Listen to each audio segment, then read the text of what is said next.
Agora sim, mais uma vez, boa tarde a todos. Em nome da Associação Cultural Gnóstica, Samuel Laxmi, sejam todos mais uma vez muito bem-vindos ao nosso ciclo de estudos, de encontros em prol do autoconhecimento, nessa jornada proporcionada, promovida pela Gnosis.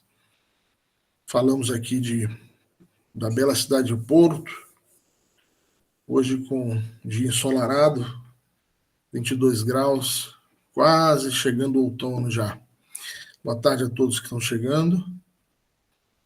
Dar aqui alguns avisos antes de nós começarmos. É o tempo de que outras pessoas possam somar-se a nós. Essa semana foi aniversário da Judite. Isso, né? A Kelly lembrando aqui que essa semana foi aniversário da Judite, que está aqui conosco. Então, parabéns mais uma vez, felicidades, que esse novo ciclo ao redor do seu sol particular seja de muita abundância, de muita prosperidade, de muita organização, que é o principal hoje na vida do gnóstico, é organizar-se, né? Em todos os sentidos. Perguntaram ao mestre Laxmi em uma oportunidade para ele sintetizar em uma palavra o que ele considerava mais importante no trabalho do gnóstico, e ele disse organização. Porque com organização tudo flui, tanto na vida, como a gente diz, na vida profana, né? Na vida comum e corrente, profissional, afetiva, etc., quanto no caminho espiritual. Sem organização, muito pouco se avança e muito pouco se obtém de resultados práticos. Então, que realmente possamos todos nós buscarmos essa organização em nossa vida e em nosso caminho. Então, parabéns, Judite, saúde e muitas bênçãos. Temos mais virginianos por aqui. Já está terminando, já quase, o signo de Virgem, né? Hoje é dia... não, está no começo ainda. E é interessante isso, porque os virginianos costumam ser muito organizados, né? Aliás, até demais, não que organização demais seja ruim, né? Mas os virginianos costumam ser muito sistematizados, assim, muito racionalizados, né? Então deve ter alguma coisa a ver com o seu ascendente por aí, Judite. Algum ascendente no elemento ar, quem sabe em aquário. O meu ascendente é Sagitário. Olha, estranho, viu? Sim. Estranho. Mas eu tenho o meu mapa quase todo em Leão. Então, é realmente estranho, porque os leoninos também costumam ser bem organizados, né? Na verdade, eles se organizam, o leonino ele se organiza para os outros fazer a vida dele, para ele, né? Vocês sabem, já falei para vocês como é que um leonino troca a lâmpada? Não? Ele segura na lâmpada e espera o mundo girar ao redor dele. Acho que a Kelly perguntou se vocês entenderam, acho que sim, né? Então vamos lá, gente. Antes de começarmos, primeiramente eu não vou fazer hoje o tema que nós havíamos falado, finalizando esse módulo e falando sobre a segunda câmara, porque várias pessoas pediram, informaram, lá no Brasil foi feriado ontem, e nós temos vários colegas aqui que estão assistindo o curso desde o Brasil, de lá do Brasil. E por conta do feriado, nos expuseram que estariam viajando, ou estariam em trânsito e não conseguiriam participar. Então, obviamente, nós atendemos com muito carinho, né? Nosso curso não é engessado, nós somos regidos pela consciência, não por um programa ou por uma norma, o que não quer dizer que não tenhamos organização, né? Temos organização, mas a consciência, ela sempre impera no momento em que nós temos que decidir alguma mudança de rota, seja por um instante, ou seja a médio e longo prazo, né? Então, isso é uma outra característica, que é a organização com consciência. Porque, às vezes, a pessoa faz um projeto, um programa, se organiza, mas se engessa naquilo, se formata, né? Se cristaliza naquilo e não permite nenhuma mudança. E na vida, e principalmente no caminho, não existe uma rota pré-definida. O caminho se faz ao caminhar. Então, por isso, nós temos que estar muito alertas, muito atentos, buscando um estado de autoobservação, de recordação de si, uma integração com o nosso ser muito grande, para sabermos os momentos que sejam necessários fazer alguma adequação, alguma mudança na rota que nós temos traçado.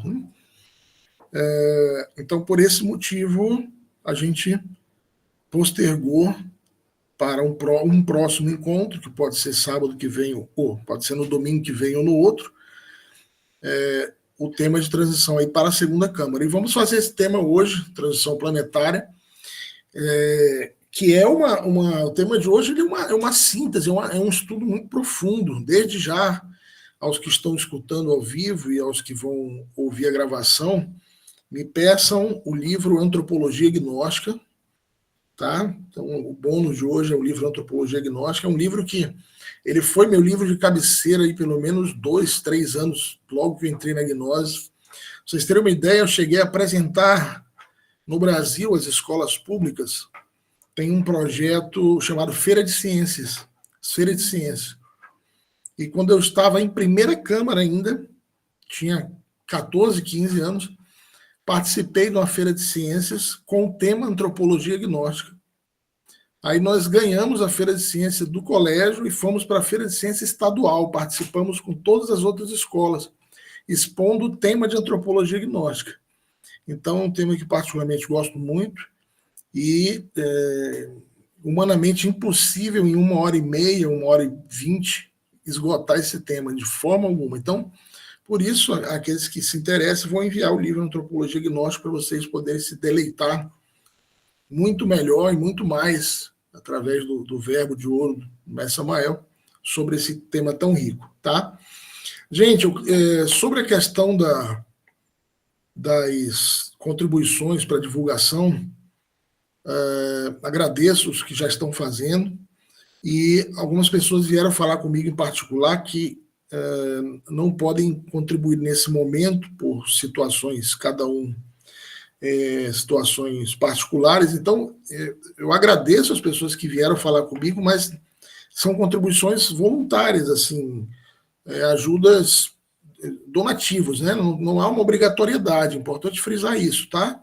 Eu agradeço assim, a gentileza de quem veio, falou comigo, justificou que dessa vez não poderia, alguma coisa desse tipo. E então fiquem tranquilos, tá? E aqueles que possam, pessoal que está em Portugal, o MBA é meu número de telefone. E para quem está no Brasil, eu passo o Pix pelo privado, tá bom? A gente vai fazer essa campanha agora, no mês de setembro, para dar início no começo de outubro a uma nova turma. Em Porto, nós faremos uma turma presencial e teremos uma outra turma online também. Tá bem? Então, já tendo dado esses avisos iniciais, vamos passar o tema de hoje. Gente, primeiramente, eu peço muita atenção de vocês, porque é um tema com muito conteúdo. Então, o primeiro que eu peço é que não se percam nas terminologias que, porventura, vocês não entendam. Então, vocês podem lançar aqui as perguntas no chat. Se eu falar algum termo, com certeza eu vou falar.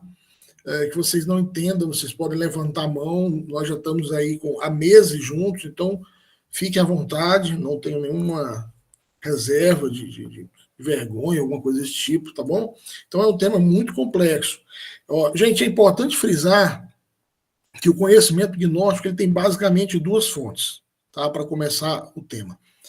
Então a gnose ela se baseia em 2 pontos para formalizar o que é a doutrina ou o conhecimento gnóstico. Primeiramente, as tradições. O que são tradições? Tradições esotéricas que sejam consideradas autênticas, né? Ou seja, de escolas iniciáticas que já existiram. Então, por exemplo, semana passada, na outra turma, uma pessoa me perguntou em que nós nos baseamos para dizer que são 108 vidas. Eu estou só citando um exemplo. E aí comentei para ela que isso está fundamentado em diversos textos antigos textos indianos, como o Bhagavad Gita, o Mahabharata, nas tradições védicas, no livro dos mortos egípcio, na cultura, na sabedoria budista, enfim, várias fontes que são tradições esotéricas consideradas autênticas pelos mestres da Loja Branca. Então, essas informações são consideradas verídicas, por exemplo, pelo mestre Samael, que é o fundador contemporâneo do movimento gnóstico, né? Então, a primeira fonte é as tradições, ou seja, textos sagrados, livros de culturas antigas, de autores, como eu disse, que são reconhecidos como instrutores da humanidade, como mestres, enfim. E a segunda fonte é pela experiência direta, tá? Pela experiência direta. Então, a gnose, ela ensina a cada um de nós, desde a primeira câmara, as formas de nós termos as nossas experiências diretas, de nós comprovarmos tudo que a gnose fala. Eu me lembro, quando eu comecei a falar de gnose, a primeira turma que eu dei de gnose tinha um tema que não tem mais hoje, não tem mais no programa de hoje, de primeira câmara, chamava Cosmogênese. Para quem já leu o livro Sim a Inferno, Diabo e Karma, que eu enviei para vocês, Sim a Inferno, Diabo e Karma, do mestre Samael, lá tem um capítulo que chama Cosmogênese. E esse era um tema muito difícil de dar, muito denso, assim, puxa, falava do absoluto, tantas coisas que, na época, hoje ainda parece distantes, mas na época parecia, assim, muito longe, né? E eu perguntei do mestre Lactus, mestre, como é que eu vou dar um tema desse que eu não comprovei, que eu não tenho nem como praticar, como comprovar no momento? E aí o mestre falava assim, você confia nos mestres? Eu falei, claro, plenamente. Então você primeiro entrega o conhecimento com essa confiança de que os mestres experimentaram, comprovaram, constataram, e principalmente com a confiança de que você está no caminho, de que com as suas práticas, com os seus exercícios, com a sua disciplina, em algum momento você vai experimentar isso. Então é isso que eu digo a vocês, que o que nós vamos passar hoje está baseado na tradição esotérica e está baseado na experimentação direta. Principalmente nos limitamos muito a passar as experiências, as comprovações, os conhecimentos entregues pelo mestre Samael Aumveor e pelo venerável mestre Lactus. Então, nesse tema de hoje, nós não vamos esgotar isso aqui tudo. A origem do homem, ciclos do planeta, as raças planetárias, transição planetária, era de Aquário, impossível. Mas vamos ter bastante informação e bastante conteúdo sobre todos esses pontos. Tá? Então, a antropologia gnóstica, ela resgata a verdadeira história das civilizações baseada na investigação objetiva da natureza, através do desdobramento astral e da meditação profunda. É o que nós falávamos agora há pouco. São métodos de investigação direto, tá? Direta. Um deles é através dos registros acásticos da natureza. Eu vou explicar rapidamente o que é o registro acástico da natureza. É a memória da natureza. Gente, imaginem, mas não imaginem no sentido hipotético. É a realidade. A natureza, o planeta Terra, é um ser vivo. É o corpo físico de um deva da natureza, que alguns chamam de Gaia, outros de Pachamama, outros de Tonantzin. A mãe natureza é um ser vivo e ela possui a sua memória. Assim como temos a nossa memória, o planeta Terra também tem, a mãe natureza também tem a sua memória. E essa memória é conhecida em esoterismo com o nome de registros acásticos da natureza. A palavra acástico vem do sânscrito akasha. Akasha é a vibração do éter. É a vibração do éter. Então, existe próximo à nossa dimensão, uma outra dimensão chamada quarta dimensão, ou quarta coordenada, que é o mundo etérico. Energia etérica, energia mais sutil, de vibração mais sutil, de frequência mais sutil. Então, nessa quarta dimensão, existe a memória da natureza, os registros acásticos. Então, todo esoterista autêntico pode adentrar os registros acásticos e ver, assistir, estudar toda a história da humanidade, sem a necessidade de estar buscando livros, consultando livros, o que outros autores falaram, outros autores escreveram. Não, nós podemos ir ver a história da humanidade. Tudo que se passou em todas as épocas, até a aurora dessa nossa atual humanidade planetária, desse planeta chamado planeta Terra. Então, primeiro, a possibilidade de investigação nos registros sarcásticos da natureza. Tá? Então, a antropologia gnóstica ela resgata essa história baseada, como eu disse, na tradição dos livros sagrados, nos textos sagrados, das culturas, civilizações antigas, serpentinas, como nós chamamos, das escolas de mistérios, das escolas iniciáticas, e na investigação direta e objetiva, nesse caso, realizada pelo venerável mestre Samuel Alveor. Então, para falar sobre as raças anteriores, gente, vamos começar dizendo que, primeiramente, o planeta Terra e o ser humano, planeta Terra e o ser humano nem sempre tiveram a mesma característica que tem hoje, tá? Então, é conhecido pela geologia que o nosso planeta já passou por inúmeras transformações. Desde lá no início, aonde a geologia data como a Pangeia, que era um continente só. Hoje nós temos 5 continentes, certo? Temos América do Norte, as Américas, América do Norte, América Central, América do Sul, Europa, Ásia, África e Oceania. E já se considera a Antártida como outro continente. Outrora, lá no início, esses continentes estavam fundidos em uma grande massa chamada Pangeia. Nas raças anteriores à nossa, nós estamos hoje na 5ª raça, nós vamos ver isso ainda hoje, nós estamos na 5ª raça planetária. As raças anteriores não tinham os continentes como nós temos hoje. Isso muda, isso é conhecido pela ciência como os períodos, os ciclos que passa o planeta, aonde os continentes emergem e submergem através dos movimentos das placas tectônicas. Imagina que a crosta do planeta Terra é formada por algumas peças, como se fosse um quebra-cabeça. Cada peça é uma placa tectônica. Então, existe a placa tectônica do Oceano Pacífico, ali da costa do Chile, da Patagônia, né, a costa dorsal atlântica, Eurásia, Asiática, enfim. Então, nas raças anteriores à nossa, esses continentes, alguns estavam submersos. E mais ainda, em raças anteriores, aonde hoje são polos, Polo Norte, Polo Sul, em raças anteriores era a linha do Equador.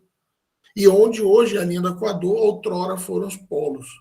Isso é um processo chamado verticalização dos eixos da Terra, que nós estamos passando já na atualidade, vamos falar daqui a pouco, ao citarmos a transição planetária.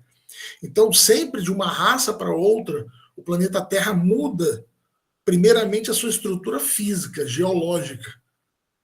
Por que isso acontece?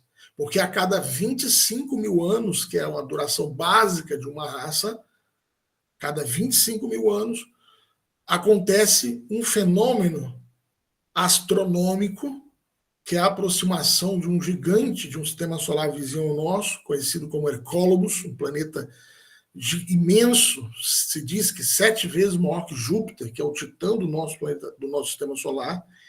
Então, Hercólobos, a cada 25 mil anos, a sua órbita, a elíptica, o movimento do sistema solar de Tilo, que é o sistema solar vizinho ao nosso, faz com que Hercólobos se aproxime. E quando eu digo se aproxime, não é que a gente vai tocar nele ou ver Hercólobos como uma outra lua, não. Se aproxime alguns milhões de anos-luz, porém é um planeta imenso, com uma força gravitacional terrivelmente poderosa. Então, por que muda a característica geológica do nosso planeta Terra? Primeiro, por influência de Hercólobos, que também alguns chamam de Nibiru. Na Bíblia, no Apocalipse, ele aparece como planeta amargura. Alguns da ciência têm como uma estrela anã, dizem que é uma estrela anã, Na verdade, o Messianides, que é um planeta de um sistema solar vizinho ao nosso. Então, primeiro, a transição planetária de raça para raça, ela acontece fisicamente, com uma mudança dos continentes. Há continentes que afundam, continentes que surgem, mudanças no eixo da Terra, onde é polo, onde é equador. Então, a transição planetária ela acontece geologicamente e ela acontece a nível energético também. Então, de uma raça para outra, existe um processo de mudança energética, vibracional, no campo de frequência do planeta que o ser humano tem que acompanhar. Tem que acompanhar se quiser continuar habitando na próxima raça que vai surgir. Então, nesse início, eu tenho slides que eu vou mostrar daqui a pouco sobre isso, mas é importante nós sabermos que todo planeta, na sua história, ele passa por um processo conhecido como raças. Todo planeta tem 7 raças e cada raça com suas 7 sub-raças. Então, olha só os slides que eu estou mostrando aí para vocês. Falar alguns aspectos astronômicos rapidinho antes de nós darmos sequência falando das raças, tá? Então, não é esse slide aqui sobre a era de Aquário, não. Ah, tá, mas aqui dá para ver... Peraí, só um momentinho. Esse aqui que eu quero projetar. Deixa eu ver se foi aí para vocês. Foi. Então, é importante vocês saberem, estudantes que nós saber, que o nosso sistema solar ele faz parte de um conglomerado de outros sistemas solares. O nosso sistema solar faz parte de uma galáxia, uma das 180 milhões de galáxias. A ciência hoje fala em 180 milhões. Eu lembro quando eu fiz o ensino fundamental, lá em 1988, que eu concluí o ensino fundamental, foi quando eu entrei na gnose, se falava em 18 milhões de galáxias. Hoje já se fala em 180 milhões. Por isso que aquela frase de Einstein, né, que infinito mais infinito é igual a infinito. Porque se nós formos observar, cada galáxia parece uma bolha dentro do infinito. Você olha as imagens do Hubble e dos demais telescópios superpotentes e você vê as galáxias como se fossem bolhas. Dentro de cada galáxia existem diversos sistemas solares. Então, na nossa galáxia chamada Via Láctea, existe o nosso sistema solar e outros sistemas solares. Então, olha só, o nosso sistema solar gravita, ou seja, gira ao redor de um Sol central, que é o centro das Pleiades. Pleiades é um conglomerado de estrelas, de sistemas solares, estrelas, mundos, etc. Esse Sol central chama-se Alcione. Só uma curiosidade, cada planeta possui um logos planetário. A gente vai ver isso daqui a umas 2, 3 semanas na palestra Magia Sideral. Né? Um parêntese aqui, tá? Então, o logos da Terra, do nosso planeta, é Melquisedeque, o logos da Lua é Gabriel, de Vênus, Uriel, de Mercúrio, Rafael, do Sol, Michael. Isso a gente vai ver no termo específico. E o logos do planeta Alcione é aquele ser que se chamou, que esteve em vida, chamou-se Krishnamurti. Krishnamurti, ele é o logos do Sol central das Pleiades. Imagine a envergadura espiritual desse ser, né? Então, fecha parêntese. Olha só, um ano sideral corresponde a uma volta do nosso sistema solar ao redor do cinturão zodiacal. Entendam, olha para vocês entenderem isso aqui, é importante vocês entenderem isso. Vocês sabem que existem constelações, e essas constelações, esse conglomerado de estrela, recebeu o nome lá atrás. Alguns achavam que era na Grécia, mas foi antes dos egípcios, lá na época dos sumérios, dos grandes astrônomos do Oriente, essas constelações receberam o nome dos signos do zodíaco. Então, existem 12 constelações. Imagine agora, é fácil.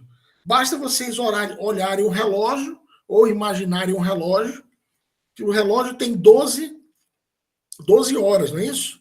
Imagine que cada hora do relógio é uma constelação que recebe um nome de um signo do zodíaco. Olha só, pra vocês entenderem. O que é uma raça? Alexandre, o que é uma raça? Você está falando da raça, nós estamos na 5ª raça, daqui a pouco nós vamos falar da Atlântida, que foi a 4ª raça, da Lemúria, que foi a 3ª raça, da Hiperbórea, que foi a 2ª, da Polar, que foi a 1ª. O que é uma raça? Uma raça é um período que dura aproximadamente 26 mil anos, 25.968 anos, e é o tempo que o nosso sistema solar leva para dar uma volta, para completar as 12 horas, ou seja, para completar uma volta, vale a redundância, inteira, no cinturão zodiacal. Olha só, o nosso ano terrestre são 365 dias, não é isso? O ano sideral, ou uma raça, são quase 26 mil anos. E cada intervalo de uma hora para outra desse relógio, você passou de peixes, o sistema solar entrou em peixes. Ele passa 2.162 anos para percorrer esse trajeto da constelação de peixes. Esse trajeto, gente, recebe o nome de era. Então, se vocês já ouviram falar, nós estamos na era de Aquário. A era de Aquário, daqui a pouco a gente vai falar um pouquinho, porque não é o tema de hoje, mas a era de Aquário, ela se iniciou dia 4 de fevereiro de 1962. E ela vai durar 2.164 anos, que é a duração de uma era. Vocês estão entendendo? Cadê a Judite? Está por aí? Anabela, Maria? Então, vocês estão visualizando? Imagina um relógio com 12 horas. De uma hora para outra, dura 2.164 anos. Se você multiplicar 2.164 por 12, você vai ter o número de 25.968, que é uma raça. Ok? Então, isso é uma raça. É o período que o sistema solar passa para dar uma volta no cinturão zodiacal. E cada raça tem 12 eras, que não é o tema de hoje. Nós não vamos falar hoje sobre era, vamos falar só para vocês entenderem um pouco. Tá? Então, deixa eu voltar aqui no slide, na parte do slide que eu estava. Queria só explicar aqui para vocês sobre a era. Deixa eu mostrar aqui o que eu vou mostrar no final, ou ao final, se der tempo. Olha só o que eu estava comentando ali. Aqui no nosso sistema solar. Estão vendo do lado direito, sistema solar de Ors. Aparece o nosso Sol aqui. O Sol do nosso sistema solar. Aparece o nosso planeta Terra, aqui escrito Terra. E ao lado aparece escrito Hercólobos, no sistema solar de Tilo. Então, a transição planetária, primeiro, ela ocorre por conta da aproximação de Hercólobos.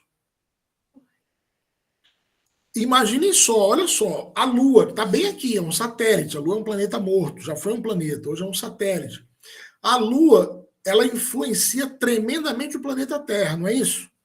A Lua, ela influencia a maré dos oceanos, o movimento da maré dos oceanos, ela influencia a agricultura, ela influencia o período menstrual das damas, a gestação, ela influencia, já falei, a seiva das árvores, né? A Lua influencia a psique das pessoas, dos seres humanos. Imagine a Lua, que está bem aqui, comparada com Hercólobos, seria uma ervilha. Então, a força eletromagnética de Hercólobos é monstruosa, é inimaginável. Imagine você, se a Lua já influencia o planeta Terra, imagine Hercólobos. Então, quanto mais aproxima-se Hercólobos na sua elíptica, no seu movimento ao nosso sistema solar, essa força de Hercólobos, ela ocasiona vários fenômenos no planeta Terra. Isso aconteceu na Atlântida, na Lemúria, na raça Hiperbórea, na raça Polar, e está acontecendo agora já, há décadas. Depois eu vou mandar um link no YouTube para vocês, do Mestre Samael falando sobre Hercólobos e sobre outro cientista mostrando algumas evidências. Tá? Vou enviar hoje ainda, ou amanhã no máximo. Então, Hercólogos, primeiro, ele atrai o fogo líquido no interior da Terra. Vocês sabem que o nosso planeta, dentro dele, é magma, é fogo, é rocha líquida. Então, o Hercólogos, ele atrai o fogo líquido no interior da Terra. Atrai por onde?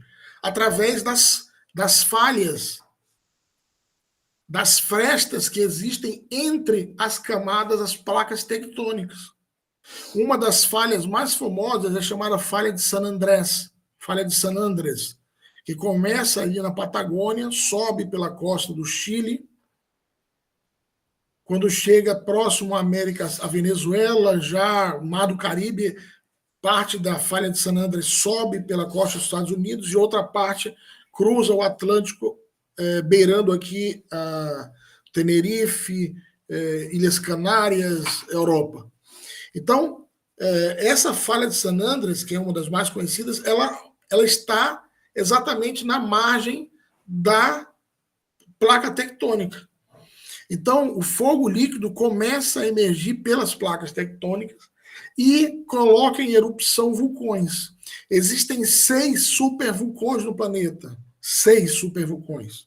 Dentre eles, o mais próximo da gente está aqui na Itália, próximo a Nápoles. E ele está considerado adormecido há alguns séculos e já está em movimento. Pesquisem aí o vulcão. Ele já, não precisa pesquisar agora, pode ser depois. Ele já está apresentando sinais de movimentação, de fumaça, de abalos sísmicos. É um dos supervulcões. A erupção desse vulcão aqui deixaria a Europa às escuras por alguns dias, porque a sua fuligem, a sua fumaça, cobriria a nossa atmosfera e impediria a luz do sol, impedirá, porque isso vai acontecer, impedirá a luz do sol de chegar. Então serão dias de escuridão. São 6 supervulcões. Outro deles se encontra na Islândia, que é um país basicamente vulcânico, né? O outro se encontra em Yellowstone, nos Estados Unidos, que é, para quem não sabe, o Parque Yellowstone está construído em cima de um vulcão. Então, Hercólogos, a força gravitacional de Hercólogos atrai o fogo líquido do interior da Terra, fazendo com que surjam esses vulcões por várias partes. O fogo líquido do interior da Terra já está em contato com algumas partes do oceano. Por exemplo, no Oceano Pacífico, ali próximo à costa do Chile,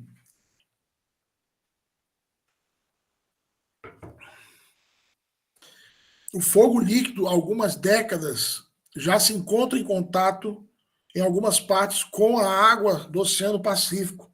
E isso fez surgir o que batizaram por aí de fenômeno El Niño. Já ouviram falar de El Niño, Laninha? El Niño é o aquecimento das águas do Pacífico. E por que aquece? Por conta do contato da água do oceano com fogo líquido no interior da Terra. Essa água aquecida, as marés, as correntes marítimas levam essa água aquecida logo aí para baixo, para a Patagônia, para a Antártida, e fazem com que algumas das geleiras entrem em processo de descongelamento. E essa água que no Pacífico está quente e propicia o degelo de geleiras da Antártida, essa água gelada chega no Oceano Atlântico, trazendo como consequência o fenômeno Laninha. El Niño é o aquecimento do Pacífico, Laninha o esfriamento do Atlântico. E isso é causado, repito, por esse fogo líquido no interior da Terra em contato com a água do oceano. A aproximação de Hercólogos, então, ela atrai o fogo líquido no interior da Terra, ela movimenta as placas tectônicas, por isso a incidência maior de terremoto. Mas Samael tem uma das suas profecias, onde ele fala de terremotos que acabarão, que destruirão com grandes metrópoles do planeta Terra, com grandes cidades, inclusive na Europa. O mestre diz que haverá um terremoto muito forte, que parte de uma montanha aqui da Espanha vai cair no oceano e vai provocar um tsunami, uma inundação que vai acabar com essa região costeira da Espanha e Portugal. E essas ondas vão cruzar o Atlântico, chegar até o Brasil, inclusive. Então, os terremotos, os maremotos, os vulcões, essa intensificação faz parte da transição planetária por uma aproximação com Hercólogos. Foi assim que acabou a Atlântida. O dilúvio universal que nós vemos nas escrituras, não só na Bíblia, várias escrituras falam sobre um dilúvio universal. Foi o final da Atlântida, anterior à nossa. Fernando diz ali que fogo líquido são metais líquidos que são atraídos por magnetismo. Exatamente, muito bom. Né? O fogo líquido é rocha incandescente, é rocha líquida, formada por metais, minerais, né? Rocha, tudo em estado líquido. Por isso o magnetismo, está excelente, Fernando. O magnetismo, né? O que atrai esse fogo líquido. Então, a inclinação dos eixos da Terra. Gente, quando eu comecei a falar de gnose, lá em 1990, a ciência não estava nem um pouco avançada como está hoje. Não tinha nem internet. A internet surgiu no Brasil em 98, por aí. A internet de escada ainda, aquela que a gente clicava no telefone e ficava assim... Não sei se alguém aqui é dessa época, né? Que quando conseguia a conexão era uma festa. Conectou, né? Então, nessa época, nós não tínhamos muito argumentos científicos, mas hoje, por exemplo, recentemente, há 2 anos, eu estava dando primeira câmara em Manaus, foi a última missão que eu fiz antes de vir para Portugal, antes de virmos para Portugal, e na minha turma tinha um aviador, um piloto de aviação comercial. E nessa conferência ele confirmou, ele falou, exatamente, na aviação nós já sabemos que o norte geográfico, o norte magnético, não corresponde mais ao norte geográfico. Então, quando eles vão voar, assim como os navios, quando vão cruzar o Atlântico, tem que fazer uma correção no mapa de navegação, porque já existe uma inclinação de alguns graus do norte magnético ao norte geográfico. Esse aviador falou para mim em algo aproximado de 1.200 quilômetros de inclinação. Ou seja, isso mostra o quê? Que os nossos polos já estão se inclinando e se tornarão, onde hoje é Equador, se tornará polo, onde hoje é Equador, onde hoje é polo, será a linha do Equador. Então, o Hercólogos, ele propicia essa inclinação dos eixos da Terra. Então, o que acontece? Continentes sobem e continentes baixam. Porque existem inundações terríveis, terremotos que não estão registrados na história, inundações tremendas, né? Fogo líquido. Então, essa transição planetária, primeiramente, ela é física. Ela é geológica pela aproximação de Hercólogos, que já está aí. Vou mandar um vídeo para vocês onde tem vários registros de imagens de Hercólogos já sendo visualizado, sendo observado em alguns momentos em algumas partes do planeta Terra. Então, chegará um momento, como Samael nos diz, que Hercólogos será visto no céu como o segundo sol. Como o segundo sol. Aí aquela música profética do Nando Reis, né, cantada pela Cássia Eller, o segundo sol, quando o segundo sol chegar para realinhar as órbitas dos planetas. Então, esse é o final da raça. Toda raça tem um final, gente. Toda raça. Lá na palestra Evolução e Involução, nós falamos sobre isso. Que tudo na vida nasce, cresce, chega ao seu ápice de evolução e depois entra em evolução e morre. Inclusive as raças. Nosso planeta Terra está na 5ª raça. A nossa 5ª raça está na formação da 7ª sub-raça. Alexandre, o que é? Eu não entendi. Cada planeta tem 7 raças, sendo que cada raça tem 7 sub-raças. Eu vou já mostrar isso no slide para vocês. Nós estamos já na formação da 7ª sub-raça. Então, olha só. A gnose acredita no fim do mundo? Primeiro, o fim do mundo para a gnose é o fim dos sistemas. O que vai acabar, e precisa acabar, porque o mal tem que ter, o mal, a maldade, a iniquidade, a injustiça, a degeneração tem que ter um limite, não pode crescer até se tornar fora do controle. Então, o fim do mundo para nós, primeiro, é o fim de uma raça, não do planeta.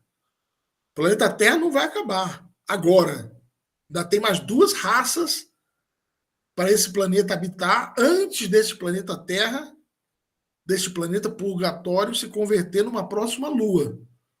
A Lua, ou satélite natural, como os de Júpiter, por exemplo, os que são satélites naturais, porque Júpiter tem planetas em sua órbita que dizem serem satélites, mas não são, são planetas, como Io, Ganímedes, fecha parênteses.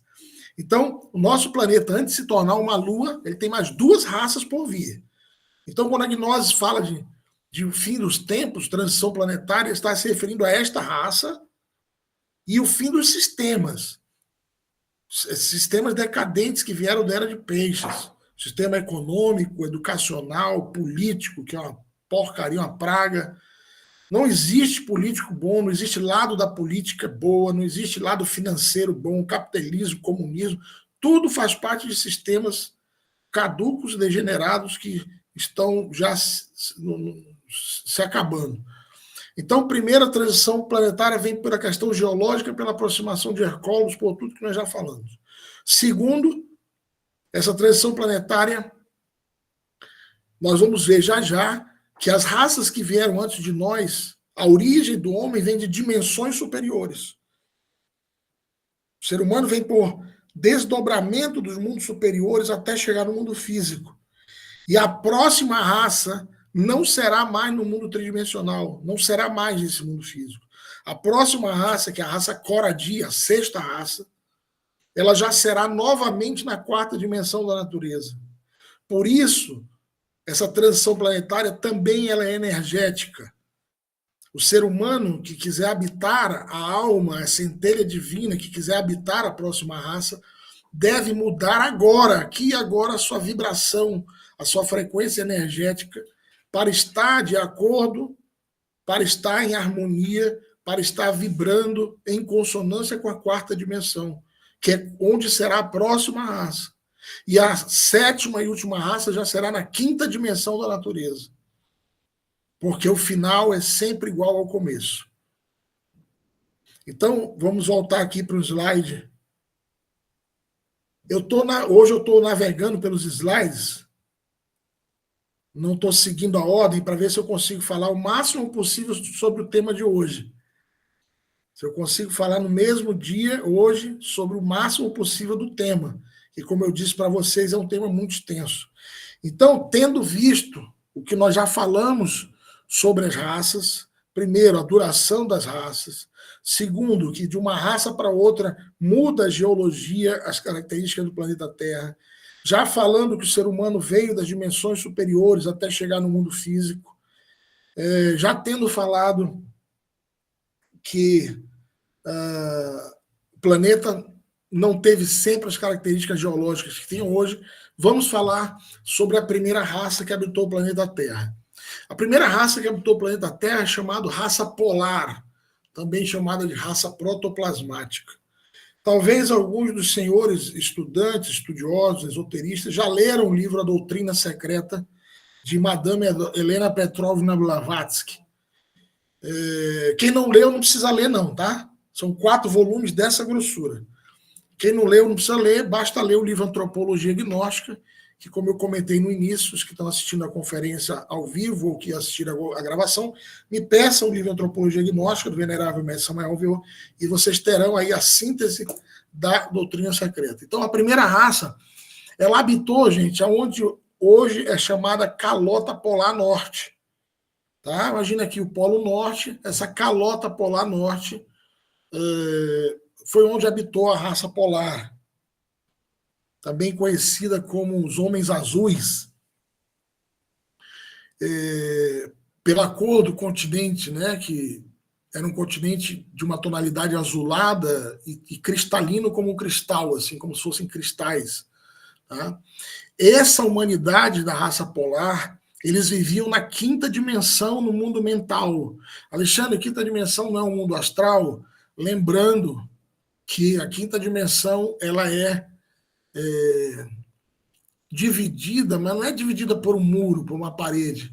A quinta dimensão, nela, existem duas dimensões que não se misturam pela densidade, que é o mundo astral e o mundo mental. Pela densidade, como se você colocar dentro de um copo água e azeite. Por mais que você movimente, eles não se misturam pela densidade. Então, a quinta dimensão é isso. Você tem o mundo astral regido por 24 leis e o mundo mental regido por 12 leis. Então, devido à vibração e frequência, não se misturam. Então, a primeira raça existiu no mundo mental, no plano mental. Eles não tinham as características que nós temos hoje, gente. Essa característica cabeça, tronco e membros, não. Seus corpos eram protoplasmáticos, se parecia uma estrutura gelatinosa, mais ou menos assim. Para quem já viu Caça-Fantasmas, como aquele o Geleia do Caça-Fantasma. Né? Esses organismos eles eram andrógenos. Vocês sabem o que é um andrógeno?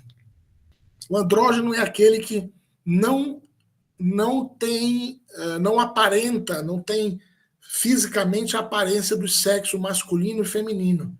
Tá? Os sexos são internos, eram andrógenos.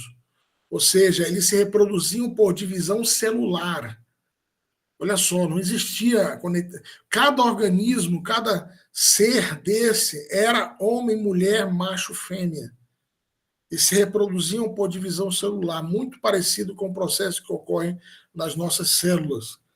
Agora eu não me lembro da minha aula de biologia se é o processo de mitose ou meiose. Tá? Então, olha só que interessante. Eles eram estrutura protoplasmáticos e eram andrógenos.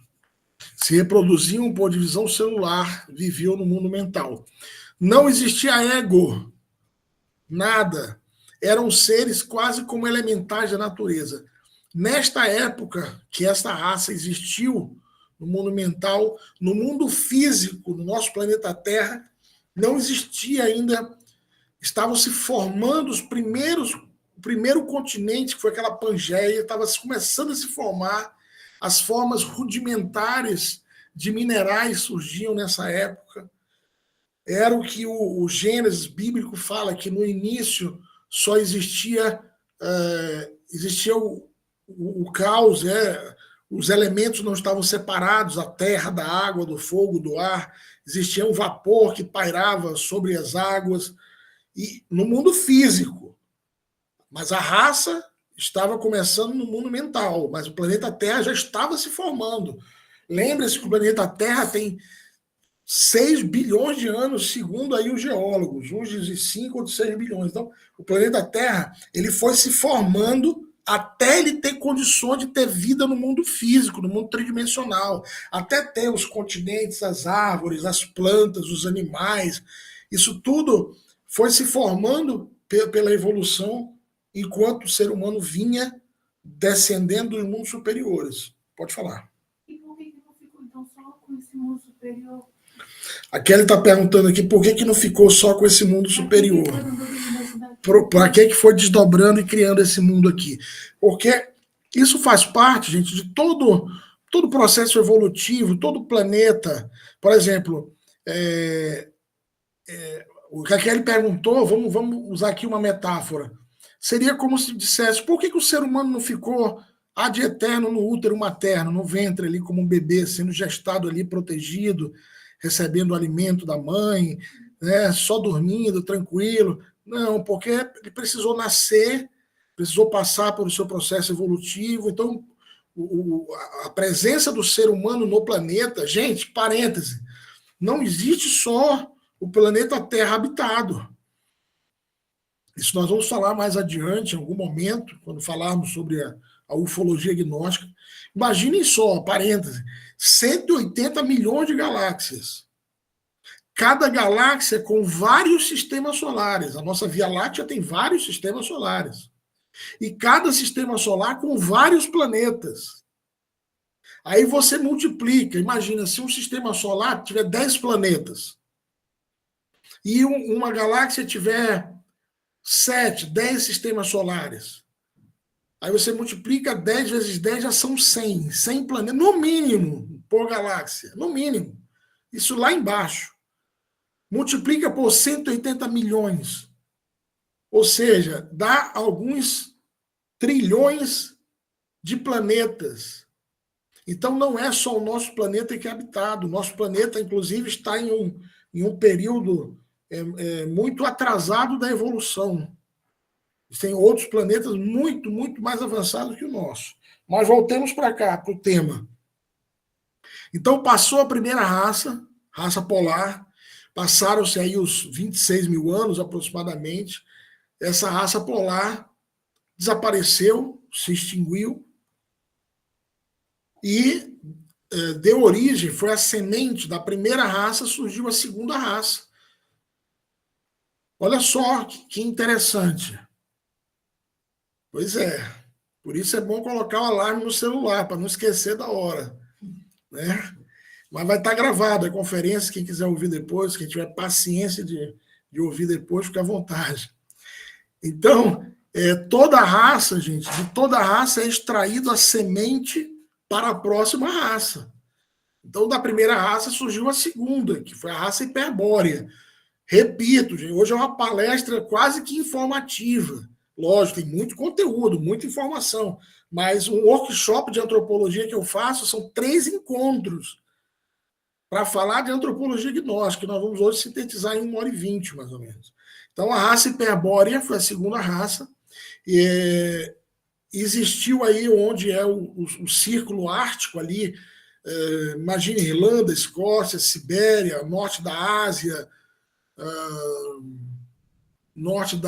você tem ali a Sibéria, você vai ter o que lá em cima, Vladivostok, essa região aí, pegando assim o extremo norte da Europa, fazendo um círculo até ali, norte da Ásia, quase chegando em Vladivostok.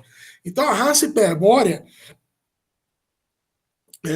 eles também ainda eram andrógenos, só que já não se multiplicavam, não era por divisão celular, senão que eles já se multiplicavam por um sistema chamado brotação.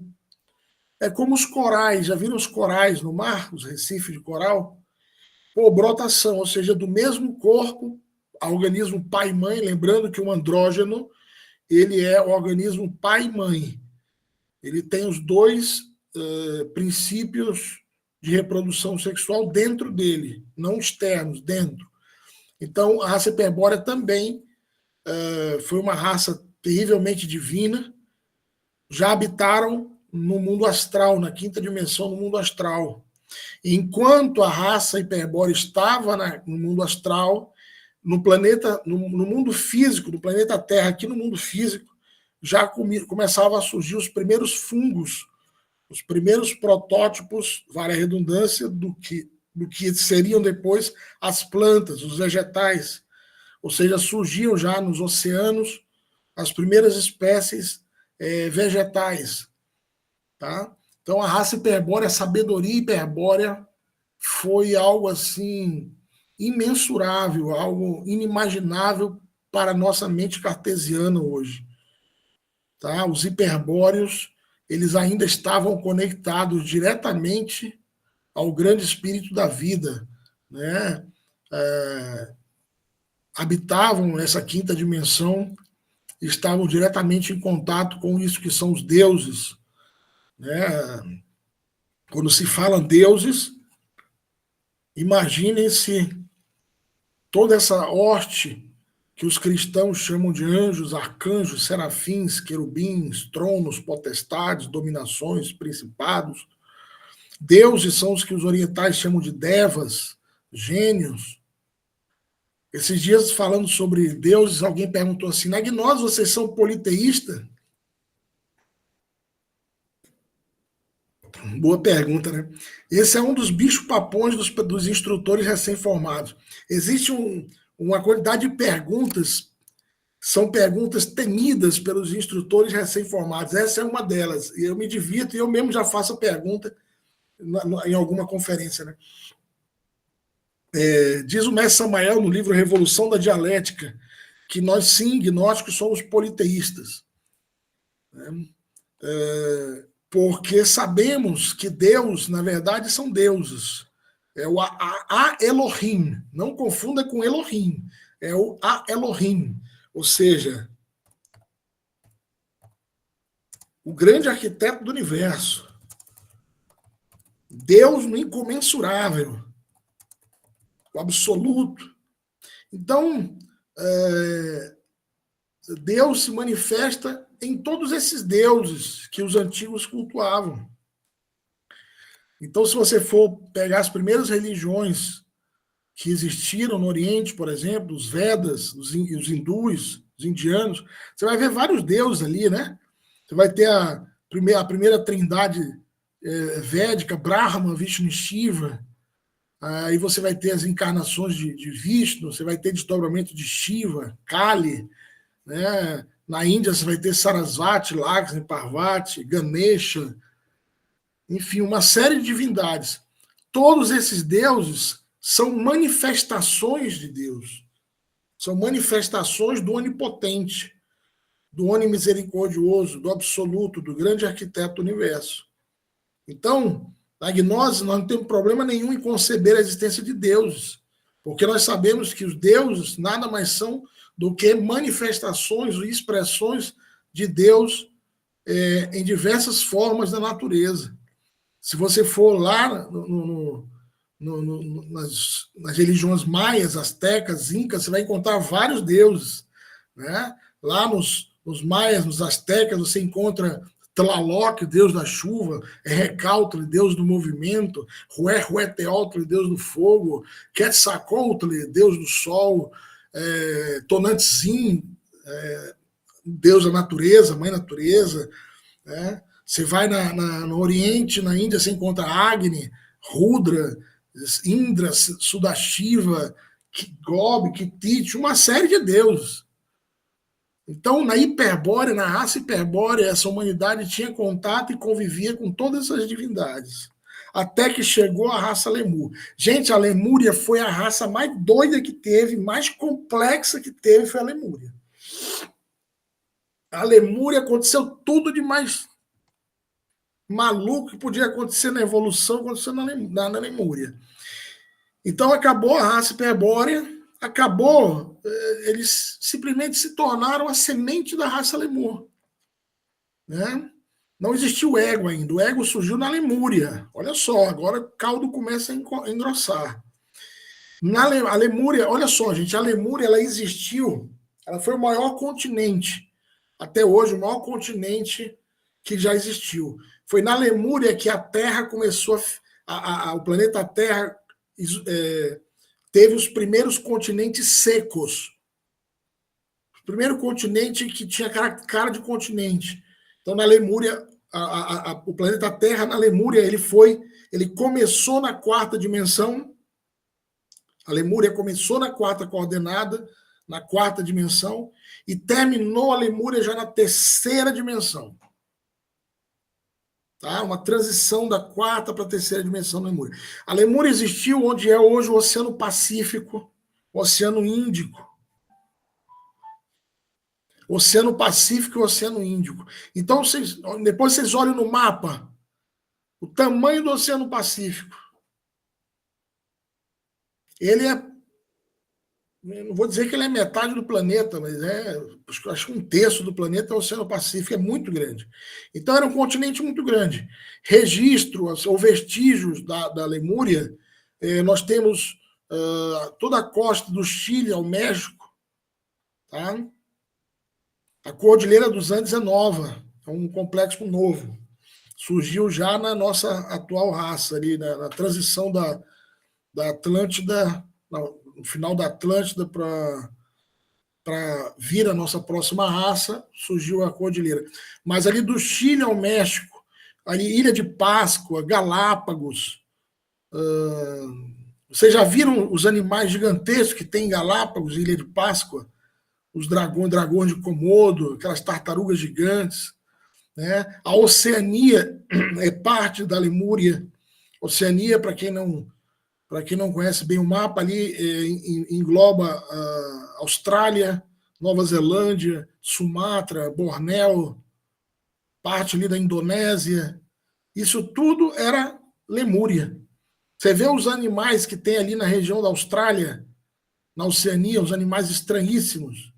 Tanto os famosos lêmures, que são marsupiais, né? Os cangurus, coisas gigantescas. A Amazônia, parte do Brasil, a parte da Amazônia é lemur e parte Atlante. Parte do Brasil, a parte que fica ali divisa com o Peru e Bolívia era lemur, e a parte já mais próximo da Colômbia, Venezuela, Atlante. Então, a Amazônia possui animais assim gigantescos, árvores gigantescas. O maior rio do mundo em extensão e volume é o Rio Amazonas. Por que estou dizendo isso, gente? Porque na Lemúria foi onde existiram os seres gigantescos. Os cíclopes, os homens gigantescos, esses fósseis que se encontram por aí de seres humanos de 6, 7 metros de altura, são seres da Lemúria. O homem da Lemúria, o ser humano da Lemúria, tinha em média 3, 4 metros, podendo chegar a atingir até 6 metros de altura na Lemúria. No começo da Lemúria, existiram os dinossauros, né? Toda aquela gama de dinossauros ali que foi... Olha só, gente, que interessante isso, né? Quando você começa a conceber a natureza como um organismo vivo. Eu perguntei do mestre Laxmi, em 1997, quando ele esteve no Brasil, por ocasião da inauguração do Monastério Mora, em Campo Grande, onde nós morávamos à época. Perguntei, mestre, e como foi isso dos dinossauros? O que foi que houve que eles surgiram? Eram seres gigantescos, né? E de repente desapareceram. Aí o mestre falou assim, o mestre Laxmi disse assim, que os dinossauros foi um ensaio que deu errado na natureza. Foi um ensaio errado, deu mal, deu erro. Né? Por isso foram extintos. Que se os dinossauros tivessem continuado existindo, a vida seria praticamente impossível hoje em dia. Né? Então, esses seres não continuaram na evolução. Né? A Emily está dizendo ali que esses continentes e vestígios no Oceano Pacífico submergido. Exatamente, foi esse texto que você, inclusive, enviou no grupo, né, Emily? Agradeço mais uma vez. E acho que você entrou depois que eu falei que vou enviar o livro Antropologia Gnóstica e devo enviar algum outro livro sobre arqueólogos também para vocês, tá? Para vocês estudarem, lerem mais sobre arqueólogos e transição planetária. Como eu disse, o tema de hoje, a gente não pretende de maneira alguma esgotar esse assunto. É um assunto muito amplo, muito vasto. Para vocês terem uma ideia, como eu disse, um workshop de antropologia dura 3 dias. Então, a Lemúria, ela foi um continente gigantesco, absurdamente gigantesco. Os seres que habitaram a Lemúria foram grandíssimos, de estatura, de tamanho. Né? A Lemúria se encontra hoje afundada, submergida no Oceano Pacífico. Há alguns vestígios dela, como eu disse aí, em Galápagos, Ilha de Páscoa, Austrália, mas olha, atenção, o Oceano Pacífico tem as famosas fossas submarinas mais profundas onde o ser humano ainda não chegou. Se considera que o ser humano conhece mais da Lua do que o próprio planeta Terra, que os nossos oceanos, principalmente o Pacífico, ainda é insondado. Mas vamos lá, olha só. Essa raça começou na 4ª dimensão, no mundo etérico. Eles tinham uma tonalidade amarelada, né? A pele mais amarelada. No começo, olha só, gente, no começo da Lemúria, eles eram hermafroditas. Gente, para quem entrou depois do início da palestra, deve estar voando. Estou vendo uns olhares aí meio... Meu Deus, onde é que eu estou? O que é isso? Vai ter que assistir a gravação se quiser entender, porque foi tudo explicado lá no começo, tá bom?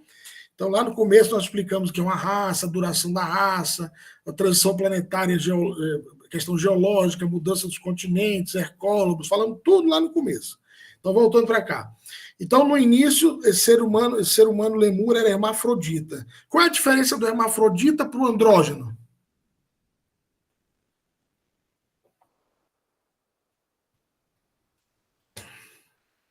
O hermafrodita possui dois sexos, né, ao mesmo tempo. Boa, Jaqueline. O andrógeno, os dois sexos são internos, não são aparentes. Não existe a característica homem e mulher. São todos seres andrógenos, são homem, mulher, macho, fêmea. Já o hermafrodita, ele tem os dois sexos aparentes. Tá? Ele é um ser homem, mulher, macho, fêmea aparente.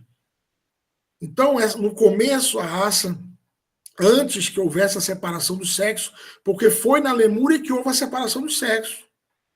Aonde diz ali as Sagradas Escrituras que Jeová submergiu Adão em profundo sono e da costela de Adão extraiu Eva. Já viram isso? Pois é. Isso foi a separação do sexo. Não é? Olha, gente, Adão e Eva foi uma raça inteira. Adão e Eva não foi um homem e uma mulher. Adão e Eva foi a raça Lemur.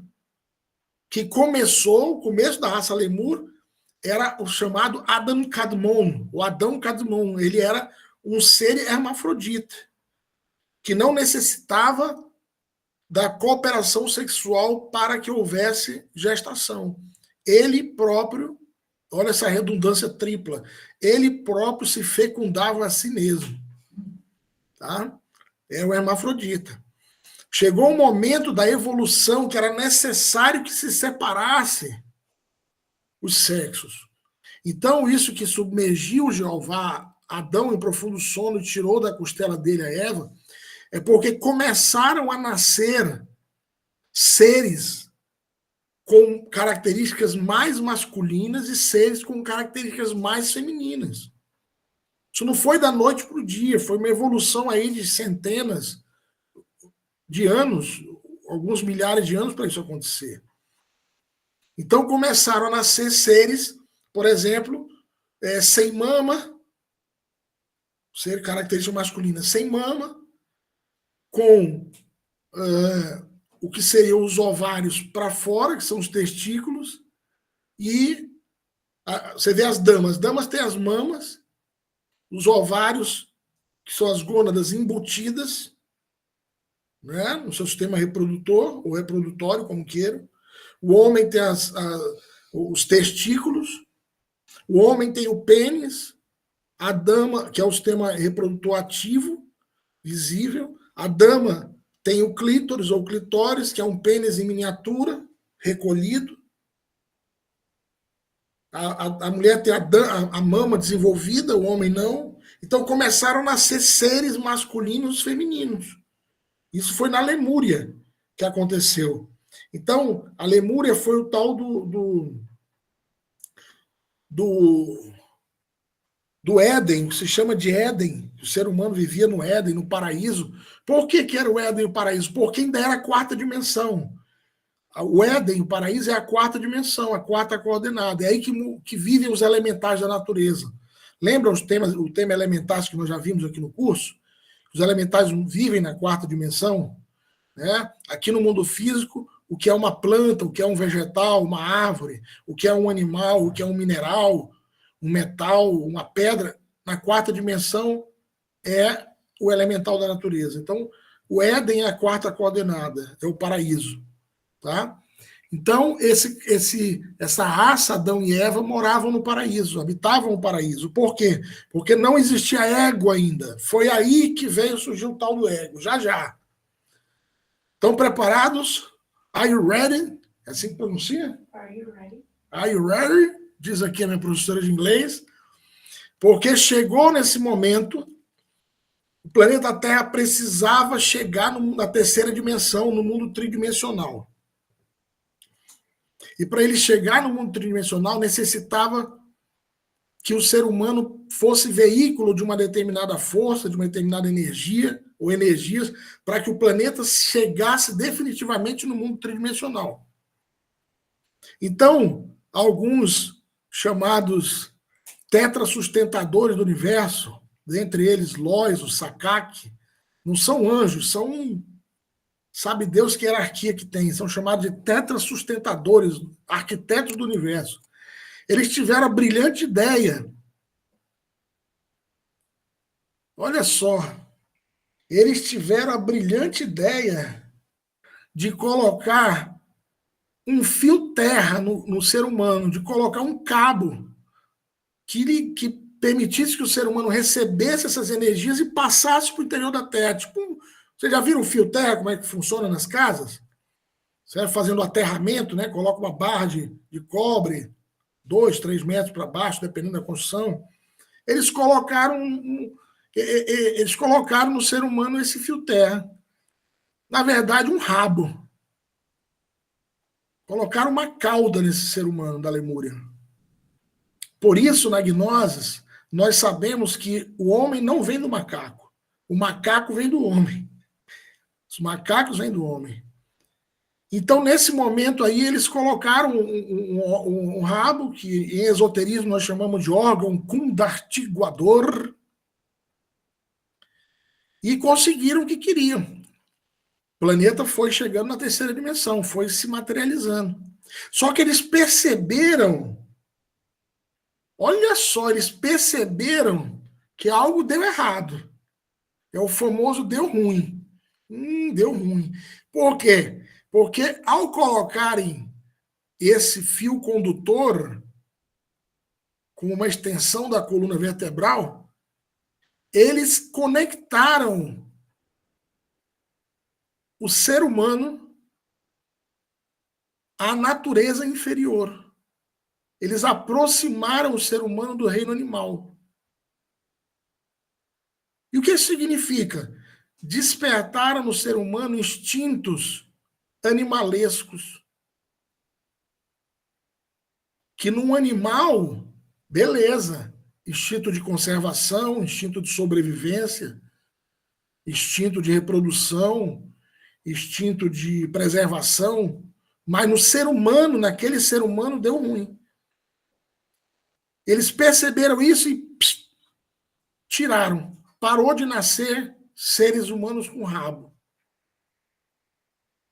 Mas ficou depositado no cóccix, entre parênteses, o genoma humano já decodificou que existe gene que mostra que um dia na evolução nós tivemos rabo. Está no genoma humano. Fecha parênteses. Ficou no cóccix do ser humano as mais influências, mais de mal, tá? De maldade. Ficaram as negativas influências do órgão kundartiguador, que vieram a se tornar a semente de quem? Do ego. Ou seja, a origem do ego, eu me divirto, a origem do ego foi um erro divino. Mas não foi um erro, porque Deus não erra. Ou seja, estava no plano que isso acontecesse. Como diz o mestre Lacks, o problema não foi o ego ter surgido. O problema foi que o ser humano alimentou, criou novos egos, alimentou os já existentes e foi robustecendo, fortalecendo o ego, multiplicando o ego, entende? Porque, olha só, esse ser humano da Lemúria, que morava no Éden, ele era um elemental com corpo físico.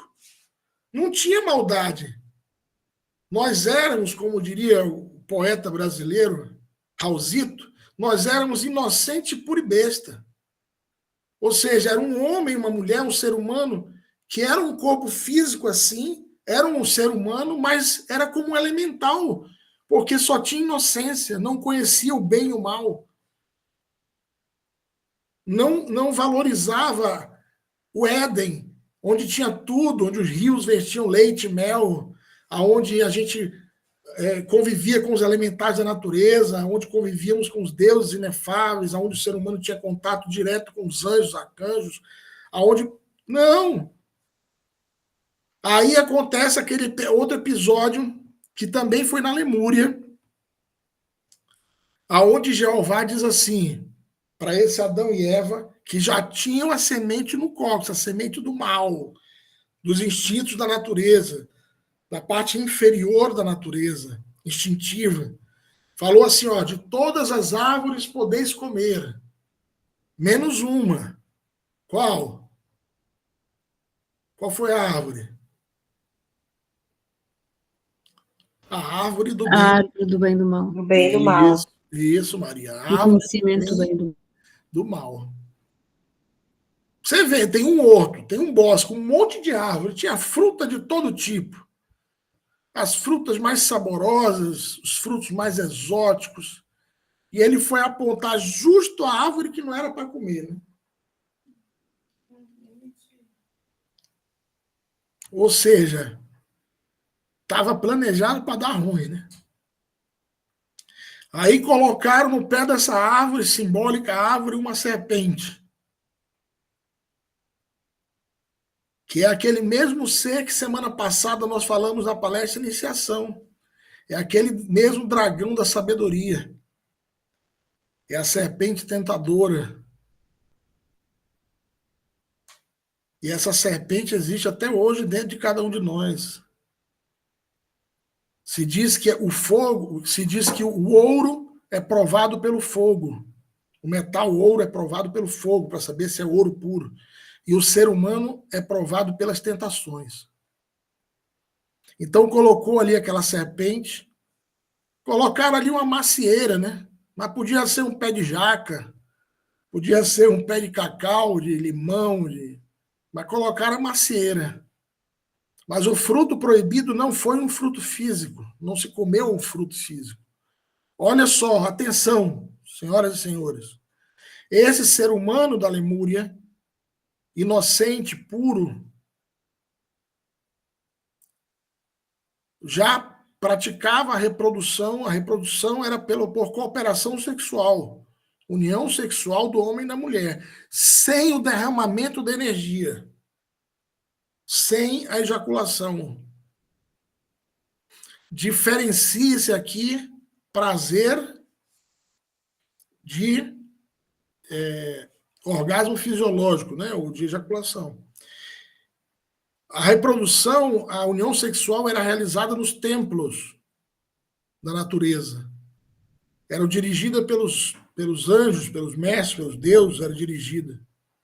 Aí, olha só, surgiu o primeiro germe do eu, a má vontade. A má vontade de ir aos templos realizar o rito da magia sexual, realizar o ritual do grande arcano, a união sexual do homem e da mulher, retirando sem o derramamento do sêmen. Primeiro a má vontade. Depois veio a má mente, um agregado na mente já. Dizendo, vem cá, por que eu tenho que ir aos templos? Por que eu não posso chegar? Por que existe um momento do ato que eu tenho que parar, eu não posso continuar? Por que será? E veio o terceiro agregado, o terceiro germe do eu, que deu origem ao pecado inicial, que foi o eu do desejo. Surgiu aí os chamados 3 traidores,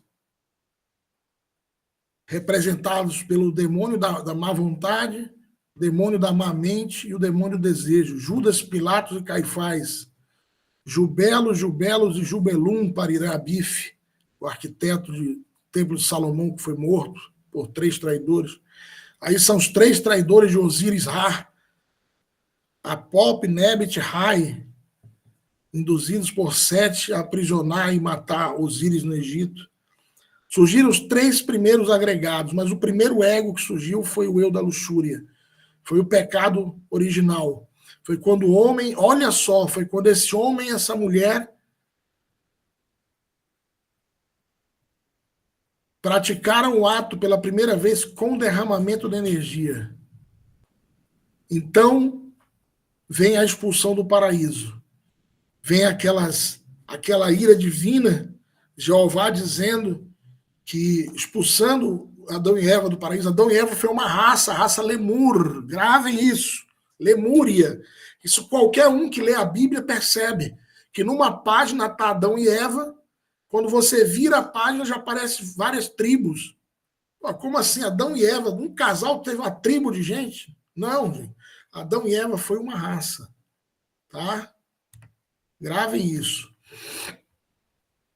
Então, Jeová pronuncia aquelas palavras, expulsando Adão e Eva do paraíso, fala para Adão, ganharás o teu sustento com o fruto do suor da tua fronte, e para a mulher parirás teus filhos, teu filho com dor, sofrimento. Isso foi a lei de ação e reação, causa e efeito. Né? Então, quando a humanidade caiu na fornicação, a Lemúria, quando a Lemúria se fornicou, se perdeu a energia, se caiu, houve a expulsão do paraíso. Esse foi o pecado original. Essa foi a maçã simbólica que se comeu. E a formação do ego, começando pelos 3 traidores, a má mente, a má vontade e o desejo. E daí, é importante frisar, gente, olha só, que nem toda essa humanidade caiu não, viu? Não foi todo mundo que caiu, não. Se vocês estudarem o Evangelho Apócrifo de Enoque, o livro de Enoque, ele fala ali que nem todos caíram. Não, foi uma parcela daquela humanidade que caiu. Por exemplo, existem grandes hierarquias de demônios no abismo, dentre eles Andrameleque, que é a maior potestade do abismo, junto com Javé. E o mestre Samael disse que a esposa de Andrameleque não caiu. Lá na Lemúria, ela não caiu. Ele caiu, mas ela não.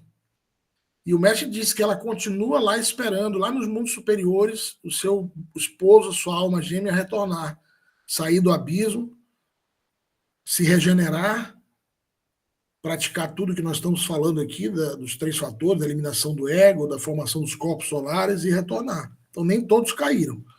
Tá? Mas os que caíram muito. Começaram a se misturar com determinados animais. Daí surgiram alguns animais que nós temos hoje, que foi fruto da mistura daquele ser humano com algumas bestas, com alguns animais. Né? Então, o macaco veio do homem, não foi o homem que veio do macaco, não. Então, o problema não foi nós termos caído, não. Foi nós termos continuado caído. Mas vamos continuar aqui, porque nem acabou e o tempo já está quase se esgotando. A ampulheta está quase acabando, os últimos grãos de hoje. A Lemúria foi destruída por vulcões e terremotos. Por muitos vulcões e terremotos. Aí veio a Atlântida. Atlântida, que Platão fala sobre a Atlântida, né? Dentre outros tantos, Heródoto, Platão, vestígios da Atlântida em textos egípcios, sumérios, assírios, em textos, códices maias, astecas, fala sobre a Atlântida. A Atlântida habitou onde hoje é o Oceano Atlântico. Então, lembrando, gente, a Lemúria afundou. Né? Aquele continente imenso foi afundando, não é da noite para o dia. Começa um terremoto aqui, um vulcão acolá, e quando vê, tá afundando, está queimando. Né? Então, afundou a Lemúria, e parte da Lemúria deu origem à Atlântida, que existiu onde hoje é o Oceano Atlântico, emergiu ali, afundou a Lemúria no Pacífico, e no Atlântico surgiram 7 continentes, 7 grandes continentes, como se fossem ilhas, mas eram continentes como a Oceania, por exemplo. Se for olhar, a Oceania é uma grande ilha, né? Então surgiram ali 7 grandes ilhas, a maior dela era chamada Atlantis ou Poseidones, a capital. Então, vestígios da Atlântida, parte da costa da Europa, ali, Ilhas Canárias, parte da África, do Caribe, parte do Brasil, território Atlântico. Eles eram de uma cor avermelhada. O método de reprodução como o atual, pela cooperação sexual. A Atlântida teve um grande desenvolvimento científico. A Atlântida, eles dominaram a energia atômica, as lâmpadas as lâmpadas de iluminação pública, era tudo por energia atômica. Dominaram o espaço, tinham naves interplanetárias, dominaram a ciência. Na Atlântida se realizou transplantes formidáveis, como o transplante de cérebro, algo que a nossa humanidade ainda não chegou próximo de desenvolver. Na Atlântida eles desenvolveram olha só, certos robôs, certos androides, inteligência artificial, que eles conseguiam animar esses androides com elementais da natureza. Imagina só. Difícil de imaginar, né? Gente, vários lugares da nossa raça hoje são vestígios da Atlântida. Né? Parte ali do Tibete. O Tibete e o Himalaia eram os pontos, na época, mais altos da Atlântida. Cordilheira dos Andes começava a surgir aí, na Atlântida, se elevar a Cordilheira dos Andes até o México. A Cordilheira dos Andes termina na Venezuela, eu sei disso. Mas até a região do México, parte do México era Atlântico. Né? Então aí nós encontramos do México até o Peru aí, as culturas maias, astecas, incas, toltecas, zapotecas, nahuatlas, típicas, etc, etc. A parte sul dos Estados Unidos ali, que seria o norte do México, os peles vermelhas, os famosos índios peles vermelhas, né? Então ali o norte, extremo norte da África, onde está o Egito principalmente, isso é vestígio atlântico. Gente, as pirâmides que nós temos espalhadas no planeta Terra eram monumentos atlantes, feitos com tecnologia atlante. Tá? Não existem só as pirâmides egípcias, existe pirâmide por todo lugar do planeta. Existem pirâmides que nem foram descobertas, por exemplo, na selva amazônica. E em breve vocês vão lembrar disso. Pirâmides na selva amazônica. Além das pirâmides ali, incas, né? Tive a oportunidade de estar em Machu Picchu, conhecer aquele lugar sagrado. Outrora foi lugar sagrado, Machu Picchu, né? Estive ali em Teotihuacan, no México, Pirâmide do Sol, Pirâmide da Lua, Pirâmide de Quetzalcóatl. Então, existem as pirâmides egípcias, existem pirâmides no centro da China, na China comunista ali, que não se pode filmar. Existem vestígios de pirâmides todo lugar. Gente, as pirâmides foram construídas por tecnologia atlante. Não é isso aí que vocês leem, você vê no Discovery Channel, isso, já aqueles que no fundo do mar, lógico, como a Atlântida está submersa, quando acabou a Atlântida, ela afundou no Oceano Atlântico. Então, tem muito da civilização atlântica no fundo do Oceano Atlântico, incluindo pirâmides. Assim como no Oceano Pacífico tem muito do que foi a Lemúria. Então, a civilização atlântica, eles tinham um aparelho que cabia na palma da mão, assim.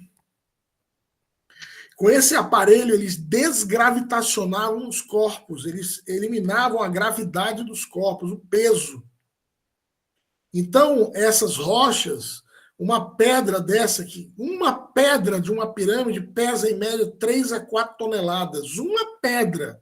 E elas têm centenas de pedras cada pirâmide. E não são só as 3 principais, Kelps, Kefren e Miquerinos. Tem outras pirâmides no Vale dos Reis, né? Então, ali, os historiadores dizem que demoraram centenas de anos a construção, milhares de escravos trabalhando dia e noite, puxando corda, porque essas pedras vieram de centenas de quilômetros de distância do Egito. Isso não foi assim como tentam entender. As pirâmides foram construídas com tecnologia atlante, eles tinham um aparelhinho que cabe na palma da mão, e com esse aparelho eles desgravitacionavam essas rochas, e uma rocha dessa que pesa 3, 4 toneladas ficava parecendo um bloco de isopor. E como chama isopor aqui em Portugal, hein? Tem outro nome aqui, isopor em Portugal. Eu não lembro. Vocês sabem o que é? Quem me ajuda aí? Quem lembra o que é isopor em Portugal? Vou ver no dicionário, por favor, no Google. Esferovite. Esferovite. Obrigado, Maria. Então, aquelas rochas pesadas ficavam parecendo um bloco de esferovite. Foi assim que as pirâmides foram construídas. É a tecnologia Atlante, que a nossa atual raça ária não domina. Mas a Atlântida chegou também ao seu apogeu científico, religioso, cultural, mas veio a involução na Atlântida também. Gira a roda do Sansara e vem a involução. Período de decadência, degeneração, descenso. Isso teve na Atlântida também. E foi terrível.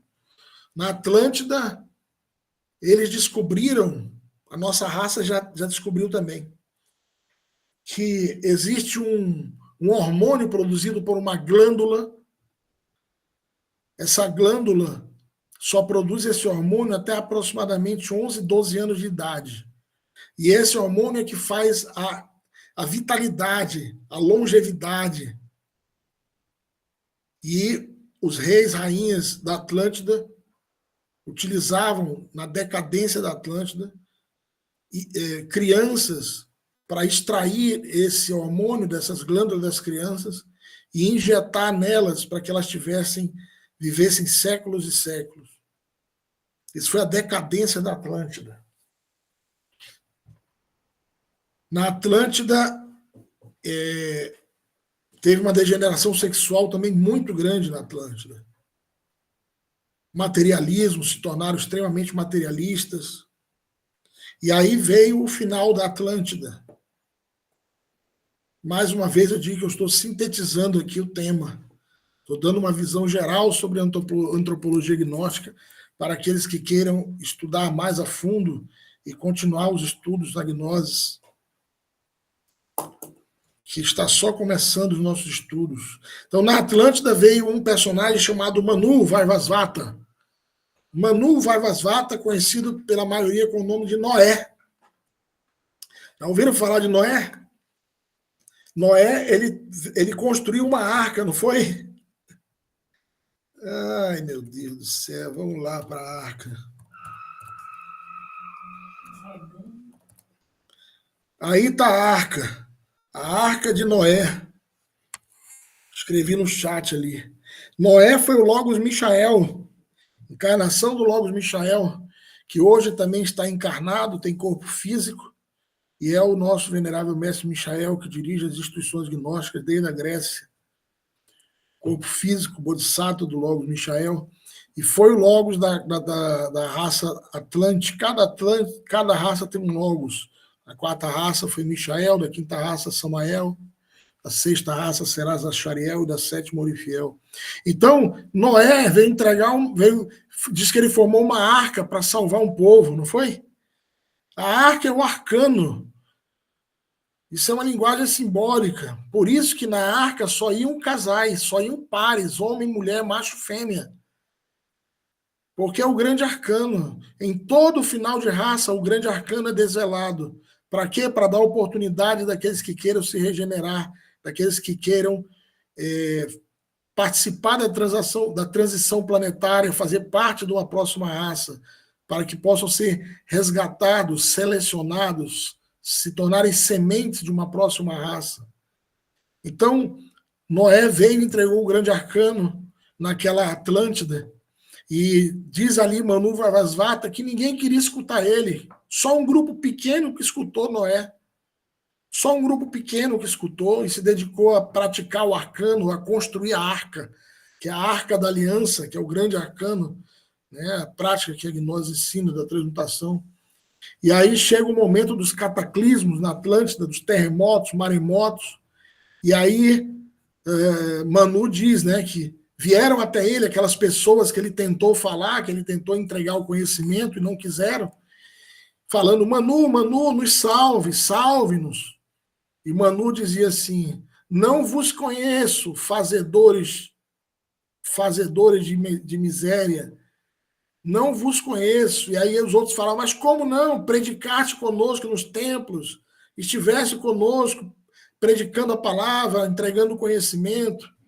E aí o Manu disse, não vos conheço, perecerão com vossas riquezas, com vossos tesouros, perecerão com vossas degenerações, com vossa maldade. E dessa maneira se diz que as palavras de Manu foram abafadas pelos terremotos e começava o final da Atlântida. E dali foi extraído um grupo de pessoas, de homens e mulheres, iniciados e iniciadas, para se tornarem a semente da próxima raça, que é a nossa atual quinta raça ária. E eu estou ficando velho que eu já estou cansado, vocês acreditam? 1h30 já estou meio exausto aqui. É que esse tema é um tema muito denso, assim, muito forte. Veio a atual quinta raça, raça ária. Deixa eu colocar um slide aqui, rapidinho, que vai ser o final do tema de hoje. Essa aqui. Beleza. Deixa eu ver se vocês estão vendo. Então, antes que viesse o cataclismo final na Atlântida, houve um povo selecionado, um povo seleto, formado por Manu e Vaivasvata, não é bíblico. Quando a grande catástrofe acabou com aquela terra maravilhosa e famosa que se chamou Atlântida, o Manu Vaivasvata já havia saído com seu povo, já viajava em caravanas com seu povo rumo ao Planalto Central da Ásia. Quinto Evangelho é um livro do mestre Samael Aun-Weor. Como é feito esse resgate? Como é feito esse resgate? Isso aqui já vai ser outra conferência. Já vou parar por aqui. A nossa atual raça ária. Aí vem a nossa atual raça ária, quinta raça. E as suas 7 sub-raças. Mais adiante vamos ver algum dia. Pode ser semana que vem. De repente a gente continua falando sobre o lugar que floresceu cada uma das sub-raças. A primeira sub-raça que floresceu no Tibete, na meseta central da Ásia. A segunda sub-raça que floresceu na Índia. A terceira que floresceu no Egito, na Suméria. A quarta que floresceu na Grécia. A quinta que floresceu a raça anglo-teuto-saxônica e os celtas, os druidas, etc, etc. A sexta sub-raça que começou a se formar na América do Sul e na América Central, mas aí os espanhóis e portugueses, principalmente os espanhóis, Hernán Cortés, Pizarro, em vez de se misturar com os índios, dizimaram, eliminaram, mataram, assassinaram milhões e milhões de indígenas. Hoje não se fala mais indígena, né? Hoje, politicamente correto, tem que falar povos originários. A gente tem que estar acompanhando tudo isso aí, senão a gente vai preso, né? Porque muda aí, o que antes podia eu falar, hoje não pode mais, enfim, aquela onda, né? Então, a sexta sub-raça começou a florescer na América do Sul, América Central, mas, infelizmente, com essa chacina, esse genocídio dos povos originários, a sexta sub-raça conseguiu se cristalizar de fato, se plasmar, se condensar nos Estados Unidos. Tá? Mas isso eu não vou falar hoje, porque o tempo já foi. E a sétima sub-raça está sendo formada. E vocês que estão assistindo, vocês que vão ouvir essa gravação, estamos chamados a ser a semente da próxima sub-raça. Estamos chamados a ser a semente da próxima sub-raça, da nossa raça área, a última sub-raça, a sétima sub-raça, que é o que nós chamamos de Êxodo. É a ilha de Versalhes, é uma ilha no Pacífico que se encontra na 4ª dimensão, aonde há décadas está sendo levado já um povo, pessoas estão sendo levadas, já estão nessa ilha, na 4ª dimensão ali, trabalhando, cultivando, plantando. Mestres ressurrectos, mestres imortais, trabalhando na carpintaria, na marcenaria, fazendo cadeiras, mesas, esperando que nós cheguemos até ali, um povo seleto. Mas não se vai, isso faz parte da transição planetária, não se vai com boas intenções. se vai com obras. E essas obras são trabalho sobre a morte do ego, sobre a eliminação do ego, e o trabalho na nossa arca de Noé, no grande arcano, na transmutação das nossas energias. E o terceiro fator, sacrifício pela humanidade, que é entregar o conhecimento. Ajudemos aos mestres da gnose, ajudemos. Gente, somos nós, eu, Kelly, vocês que estão aqui, que vão escutar, somos nós que somos os instrumentos hoje da Loja Branca para entregar a mensagem, para levarmos o conhecimento, para levarmos essa tábua de regeneração à humanidade. Somos nós, esse exército de salvação mundial, que vai levar um conhecimento às pessoas, para que as pessoas possam ser selecionadas para uma próxima subraça, possam fazer parte desse êxodo. Por isso, o terceiro fator é levar o conhecimento, levar a gnose aonde nós pudermos levar. E é isso que nos trouxe a Portugal, como eu disse a vocês, uma oportunidade. Se fosse para ficar dando palestra online, eu estava em casa, lá com a minha mãe, com meus irmãos, a Kelly também, né, com meus filhos, minha netinha. Não. Nós viemos a Portugal para cristalizar grupos e centros de estudos gnósticos físicos presenciais, onde nós vamos receber o alimento energético, a força, a luz necessária para mudarmos a vibração de nossos corpos, a frequência. Nós temos que vibrar com a quarta dimensão.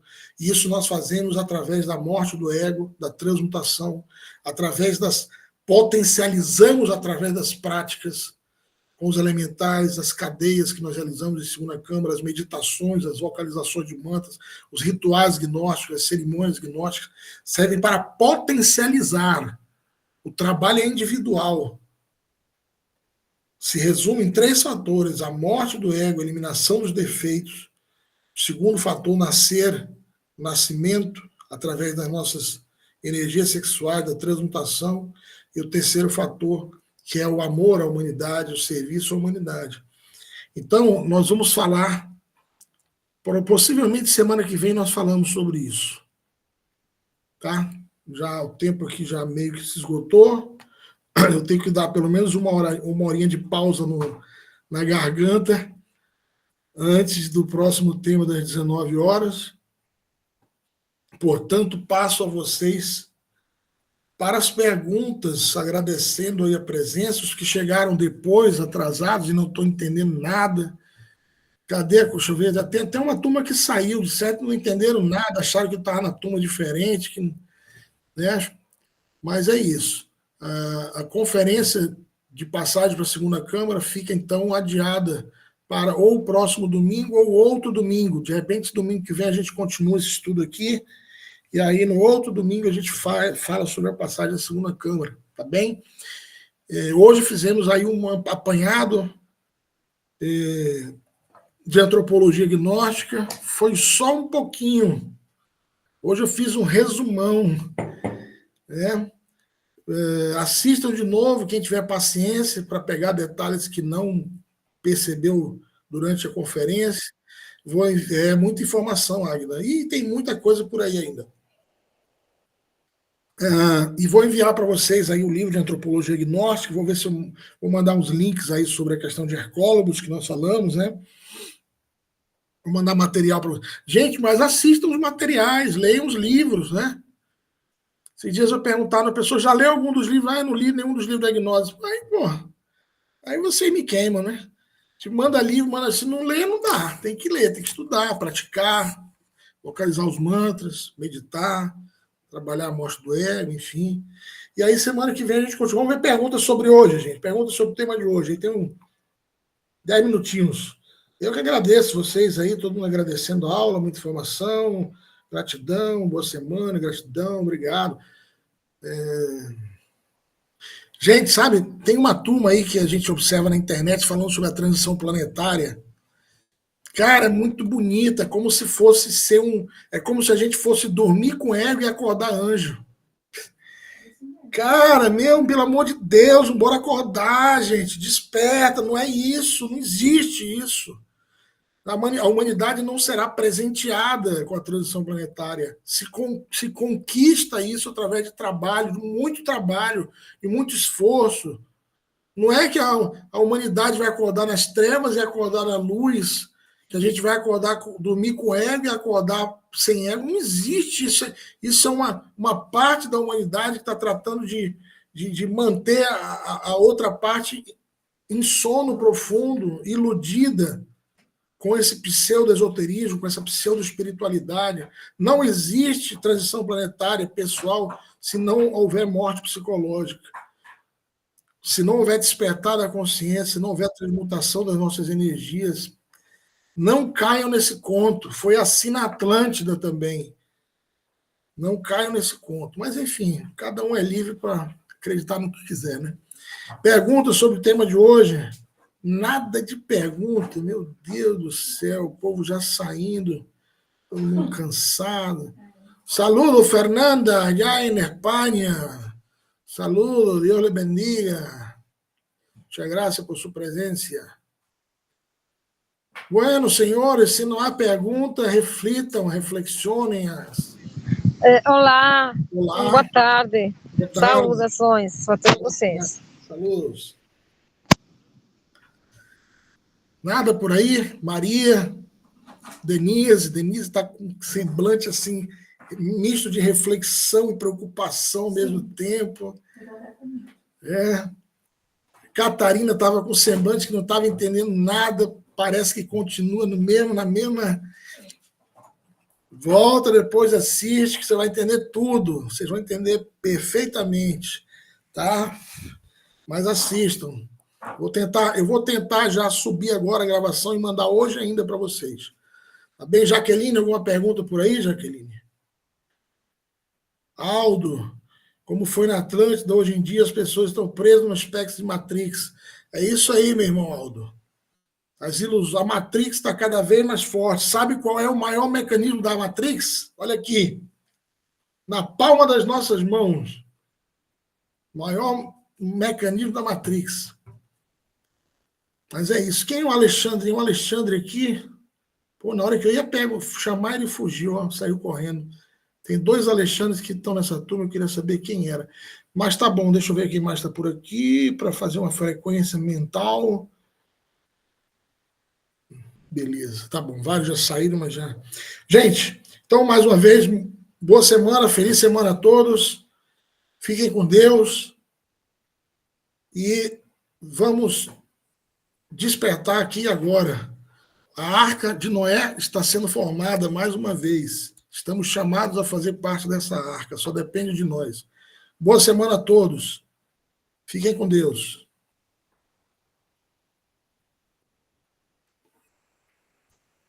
Não gostei.